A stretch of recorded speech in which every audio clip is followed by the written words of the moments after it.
ನಾವು ಮತ್ತು ನನ್ನ ವೈಫ್, ನಮ್ಮ ಪಾಮೈದ ಅವರು ಮತ್ತು ನಮ್ಮ ಅತ್ತೆ ಅವರು, ಸೊ ಎಲ್ಲರೂ ಸಹ ರಾಘವೇಂದ್ರ ಮಠಕ್ಕೆ ಕರ್ಕೊಂಡ್ಬಂದಿದ್ದೀವಿ. ಫಾರ್ ದ ಫಸ್ಟ್ ಟೈಮ್ ನಾನು ನನ್ನ ಮಗಳನ್ನ ಕರ್ಕೊಂಡ್ಬಂದಿರೋದು ಗೈಸ್. ಸೊ ಬನ್ನಿ ದರ್ಶನ ತಗೊಳ್ಳೋಣ. ತೂಗಿರೆ ರಾಯರ ತೂಗಿರೆ ಗುರುಗಳ ತೂಗಿರೆ ಯತಿ ಕುಲ ತಿಲಕರ, ತೂಗಿರೆ ರಾಯರ ತೂಗಿರೆ ಗುರುಗಳ ತೂಗಿರೆ ಯತಿ ಕುಲ ತಿಲಕರ, ತೂಗಿರೆ ಯೋಗೀಂದ್ರ ಕರ ಕಮಲ ಪೂಜ್ಯರ ತೂಗಿರೆ ಗುರು ರಾಘವೇಂದ್ರರ, ತೂಗಿರೆ ಗುರು ರಾಘವೇಂದ್ರರ.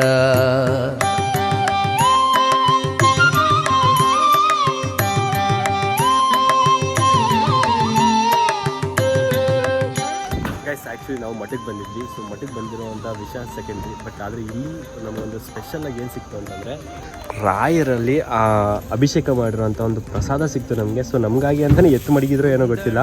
ಸೊ ಅದು ಯಾರಿಗೆ ಸಿಗಬೇಕು ಅವರಿಗೆ ಸಿಕ್ತು ನೋಡಿ.